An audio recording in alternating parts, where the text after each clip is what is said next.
බටහිර වෛද්‍ය ක්‍රමය කියන්නේ ලෙඩක් සුව කළ හැකි එකම ක්‍රමයද. අද අපි මේක ගැන කතා කරමු. බොහොමත්ම ආදරෙන් අදත් ඔයගොල්ලෝ හැමෝම පිළිගන්නවා අමාලි මයින්ඩ්සෙට් channel එකට. මට මේක ගැන කතා කරන්න හිතුනේ සමහරලාට මට මුණ ගැහිලා තියෙනවා මිනිස්සු කියනවා දැන් අපි දොස්තර කෙනෙක් ළඟට ගියාම මේ සමහර ඉංග්‍රීසි බෙහෙත් ගන්න ගියාම ගොඩක් වෙලාට කියන දෙයක් තමයි මේක හොඳ කරන්න බෑ හැබැයි පාලනය කරන්න පුළුවන්.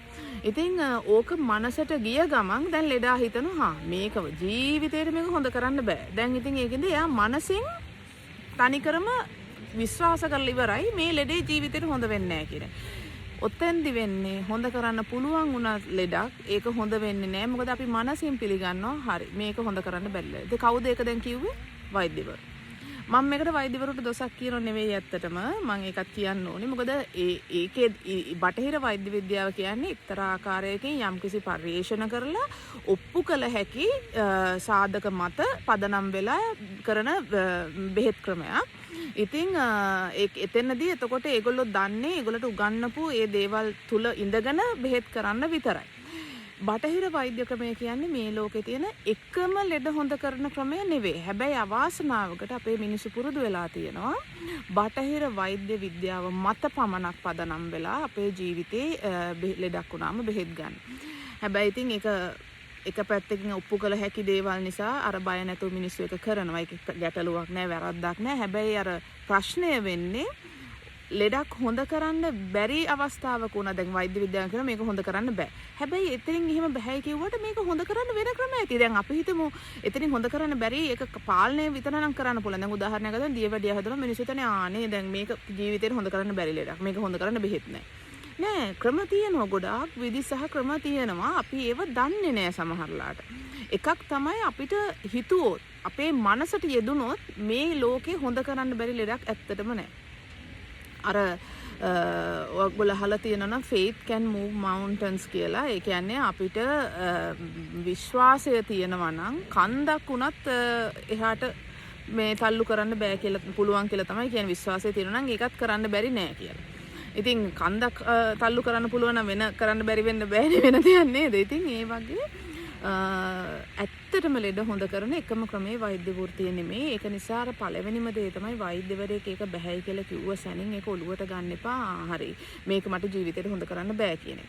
මගේ අම්මා වෛද්‍යවරියෙක් හැටියට මට සමහරවල් මතකයි කියනවා සමහර අවස්ථාවලදී රිපෝට් ඔක්කොම නෝමල් හැබැයි ලෙඩා මැරෙනවා. ඉතින් ඇත්තටම එතකොට බැලුවම දැන් මොකද්ද ලෙඩේ කියලා අඳුර ගන්න කාලයක් නැහැ. ලෙඩා මැරිලත් ඉවරයි. අපි දන්නේත් නැහැ. බෙහෙත් කරන්නත් විදියක්ුත් නැහැ. ඉතින් එහෙම. ඒ වගේ දේවල් වෙනවා. අනිත් එක අම්මා ඇත්තටම පැටෙන්නත් ගියා තව ඩිනේ. අම්මා වෛද්‍යවරියක් වුණත් ඇත්තටම අපිට මේ ඉංග්‍රීසි බෙහෙත් දෙන්නේ හරි අඩුවෙන්. මොකද අම්මා හැම වෙලේම විශ්වාස කරන දෙයක් තමයි ඔය හෝම් රෙමඩීස්. ඔය දැන් ලෙඩක් වුණාම උණ හෙම්බිරිසාවක්, කැස්සක්, බඩේ අමාරුවක් වගේ හැදෙනම ගොඩාක් වෙලාට කරන්නේ gedara තියෙන දේවල් වලින් එක්කෝ දුම අල්ලන්න කියනවා, එක්කෝ උණු වතුර බොන්න කියනවා, එක්කෝ දෙහි බොන්න කියනවා. මොන හරි දෙයකින් ඒක සනීප කරගන්න උත්සාහ කරනවා. සාමාන්‍ය මේ දිනදා අපිට පාවිච්චි කරන්න තියෙන දේවල් අරගෙන.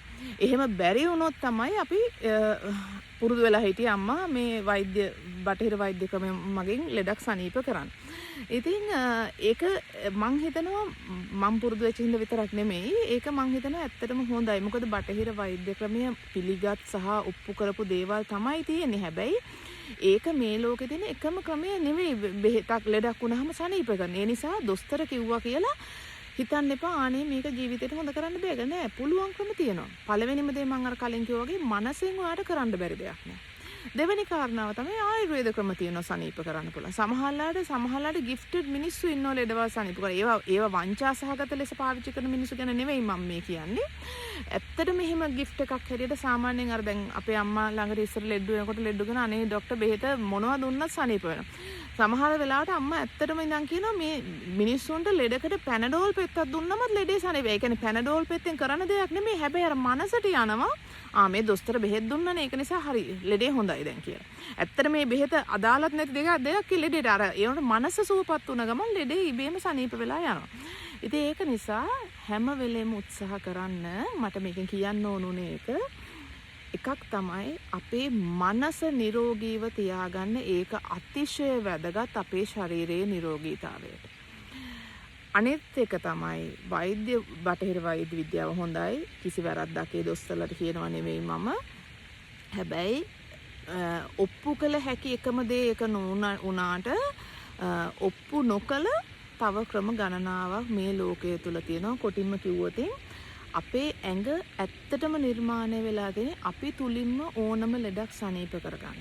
හැබැයි අවාසනාවකට ඒකට ප්‍රශ්නය වෙලා තියෙන්නේ අපි අනවශ්‍ය විදියට අපේ ඇඟ හොඳ නැති දේවල් දීලා හොඳ නැති වායු ආශ්වාස කරලා ඊළඟට බොන්න හොඳ නැති බීම ಜಾති බීලා ඔය වගේ අර හොඳ නැති දේවල් ඇඟට නිරන්තරයෙන් දාන්න ගිහිල්ලා ඇඟ ඇතුලේ තියෙන ඒ ලෙඩ හොඳ කරන ක්‍රියාවලිය හරියාකාරව කරන්න බැරි විදිහට අපි අපේ ඇඟවල් හදාගෙන තියෙනවා. ඉතින් ඒක තමයි අද කාලේ තියෙන ගැටලුව. එහෙම නොවුනනම් ඇත්තටම ඇඟ ඇතුලෙන් අපිට හැමෝටම මේ ලෝකේ ඉන්න ඕනම ලෙඩක් සනීප කරන්න අවශ්‍ය ශක්තිය තියෙනවා. ඉතින් මේක තව පාවිච්චි කරන්නේ කොහොමද කියන එක මම තව ඉස්සරහට වීඩියෝස් වලින් කතා කරන්නම්. එතකන් හොඳට මතක තියාගන්න එක දෙයක් අපේ මනසෙන් හිතුවොත් අපිට කරන්න බැරි දෙයක් නෑ. ඔක තමයි අද කියන්න ඕන. එහෙනම් ගිහින් එන්න.